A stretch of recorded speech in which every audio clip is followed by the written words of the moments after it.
50-60 হাজার, 1 লক্ষ 2 লক্ষ টাকা দিয়ে পশু জবেহ করি আমরা। এই পশু থেকে এক বিন্দু পরিমাণ টুকরো গোশত আমরা কি আল্লাহকে দেই? কথা বলেন, আল্লাহকে দেই? কিংবা পশুর রক্ত, চামড়া, 1 টাকা কিংবা একটা জিনিস আমরা আল্লাহকে দিতে পারি না। আল্লাহ এগুলো চানও না। আল্লাহ চান কি? মানুষের তাকওয়া। যারা কোরবান দেই তাদের অন্তরে কি চলতেছে, তাদের অন্তরে কি লালন করা হচ্ছে, এটাই আল্লাহ তাআলা চান। আর মনের চাহিদা, মনের লোকায়িত ইচ্ছা আল্লাহ তাআলা জানেন নাকি জানেন না? আপনি মানুষদেরকে যদিও বলেন আমি আল্লাহকে খুশি করার জন্যই কোরবান দিচ্ছি, কিন্তু আপনার মনে চলতেছে আমি যদি কোরবান না দেই সমাজ আমাকে খারাপ বলবে এবং আত্মীয় স্বজন আমার চোখে খারাপ দেখাবে। আপনার মনে যে এটাই লালন হচ্ছে, এটা আল্লাহ জানেন নাকি জানেন না? এই জন্য আল্লাহ তাআলা বলতেছেন তোমাদের তাকওয়া আমি চাই, পশুর গোশত, রক্ত, চামড়া কিংবা 1 বিন্দু পরিমাণ টাকা আমি আল্লাহ চাই না। আল্লাহ রাব্বুল আলামিন সূরাতুল হজ এর 37 নং আয়াতে জানিয়ে দিলেন লা ইয়ানালাল্লাহা লুহুমুহা ওয়ালা দিমাউহা ওয়ালাকিন ইয়ানালুহুত তাকওয়া মিনকুম। আল্লাহ তাআলা সুন্দর করে জানিয়ে দিলেন মানুষ যারা কোরবান পেশ করে তাদের কোরবানের গোশত কিংবা রক্ত, চামড়া আমি একটাও জিনিস চাই না। তাদের মনের মধ্যে কি লুকায়িত আছে, তাদের মনের তাকওয়া আমি সব চাইতে পছন্দ করি। তাদের মনের মধ্যে কি চাহিদা আছে এটাই আমি দেখতে চাই। মানুষের কোরবানের পশুর গোশত কিংবা রক্ত, চামড়া আমি কোনোটাই তাদের কাছে আবদার করি না। তাদের মনে আমার প্রতি ভয় আছে কিনা, তাদের মনে আল্লাহর প্রতি তাকওয়া আছে কিনা, এটাই যাচাই করার জন্য তাদেরকে কোরবান দিতে বলেছি। আল্লাহু আকবার। আল্লাহ তাআলা বলতেছে ওয়াত তাকওয়া, মানুষের তাকওয়া আছে কিনা আমি শুধু এটাই চাই। এজন্য মনের মধ্যে আল্লাহর প্রতি ভয় এবং কোরবানের সহিহ নিয়ত লালন করার দরকার আছে নাকি নাই? কথা বলেন, আছে নাকি নাই? এজন্য আমরা আমাদের পশুর গোশত কিংবা রক্ত, চামড়া 1 টাকা আল্লাহর কাছে আমরা ব্যয় করতে পারি না। পশু জবেহ করেছি, গোশত খাই আমরা, চামড়া দেই মসজিদে, রক্ত চলে যায় মাটিতে, আল্লাহর কাছে কিছুই চাই না। আবার অনেক মানুষ যদি আগের সিস্টেমটা যদি থাকতো, আগে সিস্টেম ছিল কী রকম দেখেন, যারা কোরবান দিত তারা ওই কোরবানির পশুর গোশত খাওয়া তাদের জন্য হারাম ছিল। অর্থাৎ যারা কোরবান দেয় তাদের জন্য গোশত কি হারাম। এই হারাম, এই বিধানটি যদি, এই সিস্টেম, এই অবস্থা যদি থাকতো, বর্তমান সময়ে যদি থাকতো, আমার মনে হয় এখন যে মানুষ ছাগল তো ক্রয় করেও না। একটা কথা মনে রাখবেন, কোরবান দেওয়ার সময় সবচাইতে উত্তম প্রাণী কোনটি? এই প্রশ্নের জবাব হচ্ছে দুম্বা, ভেড়া, ছাগল। পশু এদের দিক দিয়ে গরু, মহিষ, উট এগুলো আসতেছে পরে, কিন্তু সর্ব উৎকৃষ্ট প্রাণী এটা হচ্ছে কি? ছাগল।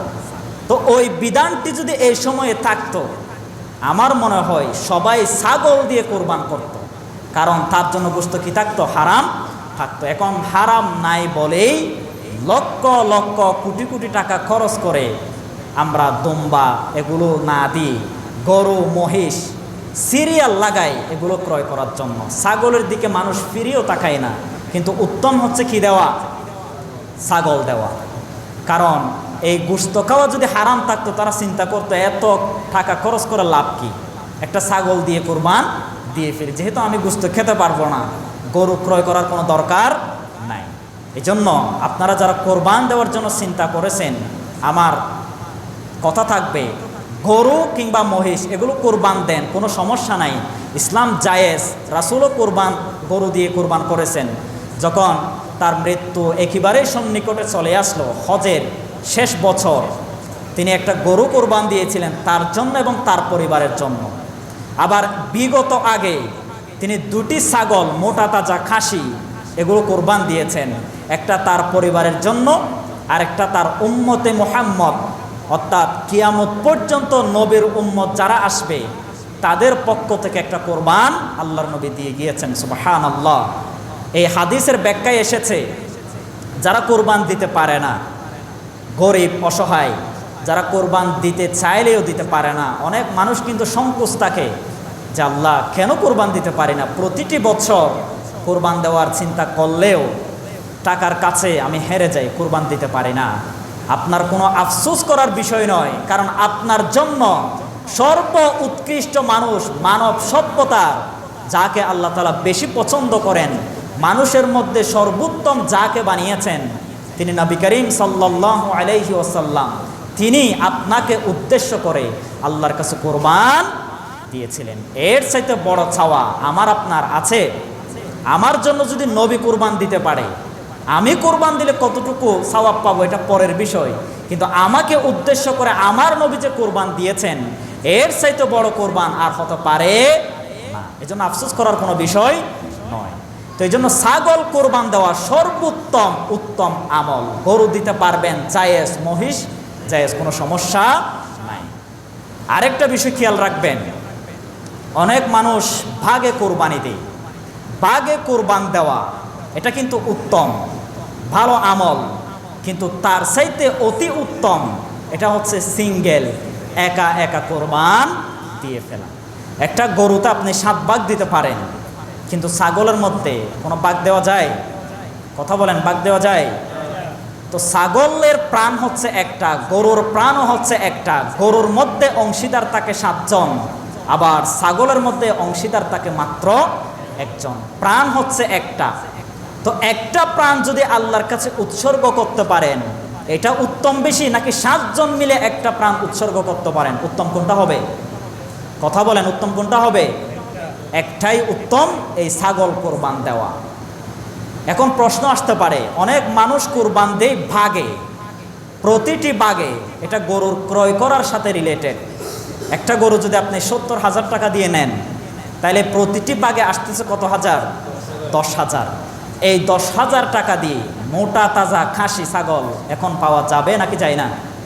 কথা বলেন, যায় নাকি যায় না? তো 10,000 টাকা দিয়ে ভাগে আপনি অংশীদার না হয়ে আপনি একা যদি একটা ছাগল ক্রয় করে কোরবান দিয়ে ফেলতে পারেন, এটা উত্তম বেশি হবে, নাকি 7 জনের মধ্যে আপনার ভাগ ঢুকিয়ে দেওয়া এটা উত্তম হবে? কথা বলেন, ছাগল দিয়ে আপনি যদি কোরবান দেন, এটাই সর্বোৎকৃষ্ট উত্তম পন্থা আপনার কাছে থাকলো। তো এই জন্য আমরা একা কোরবান দেওয়ার জন্য চিন্তা করতে পারি, কারণ একটা প্রাণ যদি আল্লাহর কাছে উৎসর্গ করতে পারি, এটার বেনিফিট, এটার সওয়াব আল্লাহর পক্ষ থেকে আমরা বেশি পাবো। আবার 7 ভাগে কোরবানি দিচ্ছেন, 6 ভাগের মধ্যে আপনার 3 ভাগের মানুষ হারাম টাকা, সুদের টাকা, ঘুষের টাকা, অবৈধ পন্থা অবলম্বন করে ওই টাকার অংশীদার আপনার প্রাণের মধ্যে ঢুকিয়ে দেওয়া হয়েছে, আপনার পশুর মধ্যে ঢুকিয়ে দেওয়া হয়েছে। এই পশু দিয়ে কোরবান আল্লাহ তাআলা কবুল করবে কিনা এটা সন্দেহ থাকে নাকি থাকে না? কারণ হারাম টাকায় যদি হজ করে, কোরবান করে, এগুলো কি কবুল হবে? কথা বলেন, হবে?